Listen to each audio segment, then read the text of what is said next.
ఓం అస్మద్గురుభ్యో నమః. లక్ష్మీనాథసమారంభాం నాథయామునమధ్యమాం అస్మదాచార్యపర్యంతం వందే గురుపరంపరం. వసుదేవసుతం దేవం కంసచానూరమర్ధనం దేవకీ పరమానందం కృష్ణం వందే జగన్గురుం.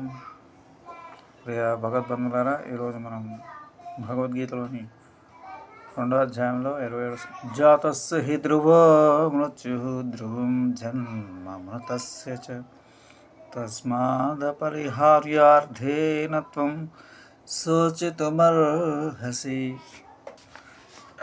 27వ శ్లోకం.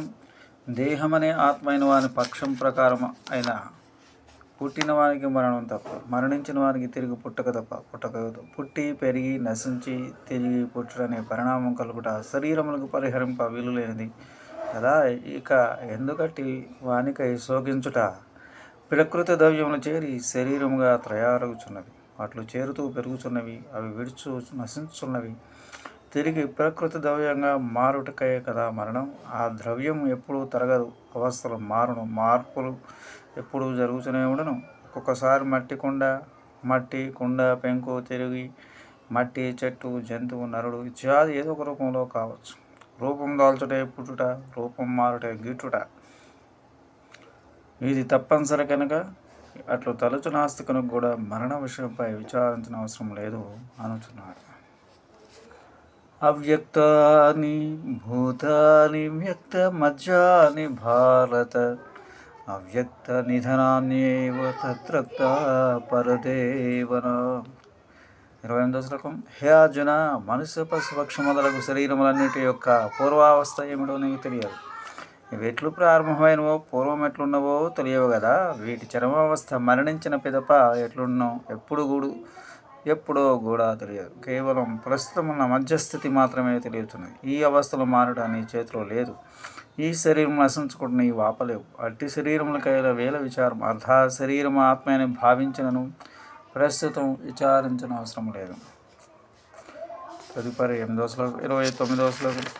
ఆశ్చర్య పశ్యన్ కస్యదేనం ఆశ్చర్యపత్ వదతి తథైవ చాస్యః ఆశ్చర్యవశైవమస్య మన్య శృణోతి శ్రుత్వాప్యేనం వేదనశైవ కశ్చిత్.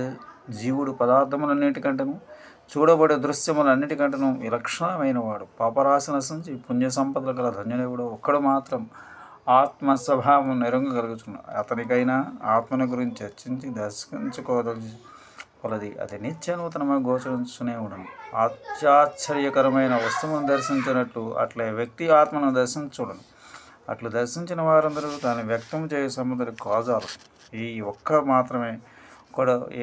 మాత్రం ఉన్నట్లుగా ఆత్మ యథాతథాన్ని గురించి పలుకుచుండను. అతని పలుకులను అపురూప వస్తువును గురించిన దగుడిచే అవి కూడా అంత అద్భుతంగా ఆశ్చర్యమలికించుండను. ఆ పలుకులందరూ వినకోరరు. ఎన్ని జన్మల సుకృతం పడిన వారెవరో ఒకరో వినుచుండను. ఎన్నో జన్మల సుకృతం పడిన వారెవరో ఒక్కరు వినుచుండను. ఎంత విన్నా అతనికి నిత్యము ఆ పలుకులు ఆశ్చర్యమును కలిగించునే ఉండను. ఇట్లు దర్శించిన వానికి పలుకువాని వలె వినువానికి నిశ్చాశ్చర్యములు కలిగించునే ఉండి కూడా వీరికి తెలిసిన దానికంటే అతీతమై ఉండను.